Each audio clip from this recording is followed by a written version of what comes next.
안녕하세요. 잡시광입니다. 어떤 나라든 부동산 산업은 정부의 입김이 강하게 미치는 분야입니다. 그런데 중국의 경우 토지가 국가 소유인데다 건축에 대한 인허가, 분양가까지도 정부가 다 정합니다. 중국 정부의 강한 통제력 아래 있다고 해도 과언이 아닌데요. 이런 중국의 부동산 시장은 지난해 헝다그룹의 채무 불이행으로 시끄러운 한 해를 보냈습니다. 헝다그룹의 슈자인 회장이 레버리지를 이용해 부동산 개발용 토지를 사들이고 확장하는 무모한 행동을 하면서 중국 부동산 시장의 몰락을 가속한 겁니다. 중국 정부는 헝다 사태가 부동산뿐만 아니라 경제사회에 미칠 영향을 고려해 임시방편으로 채무를 연기하거나 대환해주는 조치를 취하고 있지만 시한폭탄과 다름없어 보입니다. 그런데 결국 중국 국유기업이 헝다그룹을 인수하기로 결정했는데요. 헝다는 지난달 6일 달러 채권 이자 약 1,000억 원을 내지 못하면서 채무 불이행 상태에 빠졌습니다. 그런데 최근 중국의 중앙 국유기업인 우쾅신탁이 윈난성 쿵민과 광동성 포산에 헝다기열사 한 곳씩을 인수한 것으로 드러났습니다. 이번 우쾅신탁의 헝다기열사 인수는 헝다의 건설 프로젝트를 인수한 것과 같습니다. 중국 건설사들은 아파트 단지 등 대형 프로젝트를 진행할 때 산하에 별도 법인을 세워 운영하기 때문입니다.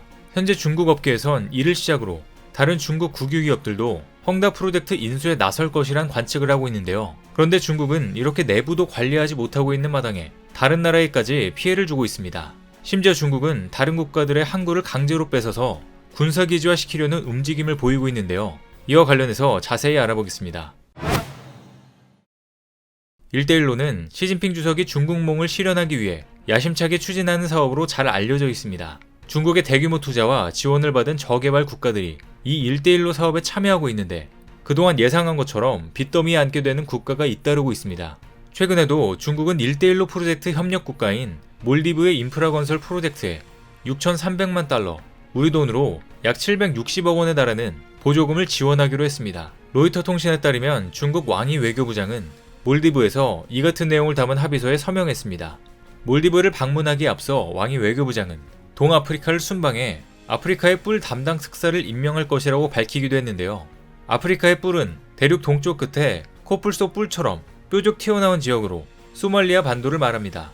중국 왕이부장은 북아프리카에 위치해 있는 에리트레아에서 중국 기업의 적극적인 개발 참여를 독려하겠다고 밝히는 동시에 케냐에서는 중국이 자금을 지원한 인프라 프로젝트를 시찰하기도 했습니다. 현재 중국은 케냐에서 세계은행 다음으로 많은 신용을 제공하고 있는데요. 그런데 그동안 중국은 저소득 국가를 대상으로 한 공적 자금 지원에 대해 많은 비판을 받아왔습니다. 중국이 이들 국가를 빚에 허덕이게 중국 정부의 압력에서 벗어나지 못하게 만든다는 이유 때문입니다. 실제로 중국의 돈 꿔주기 방식만 봐도 사실을 단번에 파악할 수 있습니다. 세계 최대 단일 채권국 중 하나인 중국이 그동안 중저소득 국가에 제공한 차관 규모는 지난 10년간 3배 증가해 작년 기준으로 1,700억 달러, 약 205조 원에 달했습니다. 중국으로부터 무리하게 돈을 빌려 빚더미 함정에 빠진 나라가 많은 것 같은데요. 중국은 서구 국가보다 높은 이율로 대출을 제공할 때가 많은데 이율은 약 4%에 달합니다. 세계은행이나 프랑스, 독일과 같은 개별 국가에서 일반적으로 제시하는 이율과 비교하면 약 4배가량 높습니다.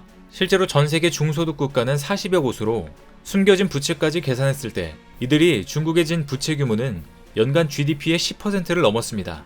심지어 지부티와 라오스, 잠비아, 기르기스탄은 중국에 진 빚이 연간 GDP의 최소 20%에 달합니다.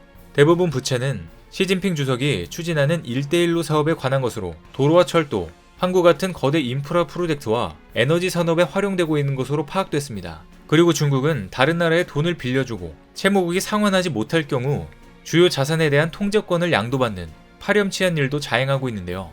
이 가운데 가장 피해가 심한 곳은 스리랑카입니다. 최근 스리랑카는 애초에 일본과 인도에게 맡겼던 콜롬보항 터미널 개발 사업을 이번에 중국에게 넘기기로 결정했습니다. 콜롬보항은 스리랑카 해운 화물의 90%를 다루고 유럽과 중동, 아프리카 지역과 아시아를 연결하는 해상 물류의 거점입니다. 인도양의 거점지인 스리랑카는 1대1로 사업에서 주요 지역으로 간주되면서 중국의 차관 지원을 받아왔습니다. 하지만 몇 년 전 막대한 차관을 받아 건설한 스리랑카의 한반토다 항만은 사업 부진으로 빚더미에 빠졌고 결국 중국의 차관을 받는 대가로 지분 70%와 99년의 항만 운영권이 중국으로 넘어가게 되었습니다. 이는 1대1로가 중국이 쳐놓은 채무 함정이라는 것을 보여주는 대표적인 사례로 중국은 1대1로를 명목으로 막대한 개발 차관을 제공한 뒤 해당 사업의 운영권마저 확보했습니다. 그런데 이런 사례가 있는데도 불구하고 또다시 중국에게 사업을 넘기고 있는 것을 보면 중국에게 큰 약점을 잡혔거나 내부적으로 비리가 발생했을 가능성이 매우 높습니다. 이처럼 경제 위기에 몰린 스리랑카가 최근 중국 왕이부장에게 채무 재조정을 요구한 것으로 전해졌는데요. AP통신에 따르면 현재 스리랑카가 중국에 상환해야 할 채무는 스리랑카 국유 기업에 대한 대출을 빼고도 33억 8천만 달러, 약 4조 원이 넘는 큰 금액으로 추정되고 있습니다. 최악의 경제 위기 속에 스리랑카의 외환보유고는 16억 달러뿐인데 올해 상환해야 할 채무가 45억 달러에 이르기 때문에 주요 채권국인 중국에게 상당한 압박을 받을 것으로 보입니다. 그런데 스리랑카는 현재 심각한 경제난으로 빚을 못 갚겠다는 입장인데요. 과거 스리랑카는 중국이 한반토타 항구의 운영권을 가져간 후 군사적으로 이용하려는 움직임이 나오자 당시 총리는 군사적 이용을 불허하겠다고 강경하게 나섰지만 결국 이제는 중국의 의존적인 빚더미에 앉아 완전한 권리까지 빼앗길지도 모르는 상황이 됐는데요. 그런데 사실 미국은 물론 주변국에선 중국이 한반토타 항구를 해양 진출을 위한 군사적 거점으로 이용할 가능성이 있다는 관측을 예전부터 제기해왔었습니다. 역시나 이것은 결국 중국이 원하던 바였던 것으로 보입니다. 중국이 인도 주변으로 군사기지를 건설해 포위하려는 의도는 예전부터 있어왔기 때문입니다. 실제로 인도와 중국은 인도 태평양 지역을 두고 아직 해결되지 않은 문제가 많습니다. 특히 중국이 남아시아뿐만 아니라 인도양 지역에서도 존재감을 확대하면서 인도에 불리한 전략적 환경을 조성하고 군사기지를 구축한다고 보고 있습니다. 중국은 무역 분야에서 중동 및 아프리카산의 연료 운송 경로를 보호하기 위해 그리고 위기 발생 시 중국 국민을 대피시킨다는 이유로 인도양 지역에서 존재감을 키우고 있는데요. 심지어 중국은 1대1로를 통해 인도 주변의 핵심 위치에 있는 항구를 점령하며 군사기지를 건설하려는 계획도 추진하고 있습니다. 결국 중국은 인도양 지역 패권을 차지하기 위해 군 주둔을 확대할 것으로 보입니다. 실제로 인도양 지역 내 중국이 관리하는 항구와 해군기지는 차오쿠퓨, 치타공, 한반토타, 콜롬보, 과다르, 아덴만, 지부티 등으로 중국은 야금야금 세력을 키우고 있습니다. 그래서 인도도 최근 벵골만에서 연합훈련을 진행하며 중국을 견제하고 있는데요. 작년 10월 미국, 인도 등 쿼드 4개국은 인도양 벵골만에서 말라바르 합동훈련을 진행하고 첨단 공격 무기 활용과 대잠수함 전투 등 새로운 전술을 점검했습니다. 훈련에는 구축함, 다목적 스텔스 함정, 해양 정찰 기능도 투입되며 중국 견제에 힘을 줬는데요. 이런 가운데 중국의 1대1로 프로젝트로 인해 부채의 늪에 빠진 국가들을 중심으로 반중 정서가 확산되고 있는 움직임이 포착됐습니다. 심지어 중국인을 대상으로 하는 테러도 일어나고 있어 중국을 긴장하게 만들고 있는데요.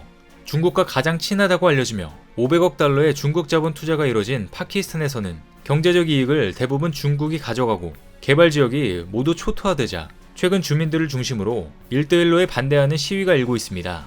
그리고 스리랑카에서는 주민 수만 명이 1대1로에 대한 항의 시위에 나서 중국 당국을 긴장시켰습니다. 스리랑카에 계속되는 고물가와 증세로 경기 침체에 견디지 못한 주민들이 들고 일어서며 중국이 한반토타항에 저지르는 조치에 항의하고 나선 겁니다.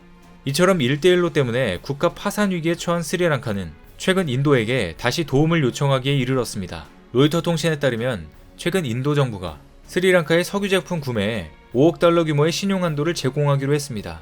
앞서 인도는 이달 초에도 통화 스와프를 통해 스리랑카에 4억 달러를 지원했었습니다. 이웃나라들의 지원 덕에 당장 스리랑카는 한숨을 돌렸는데요.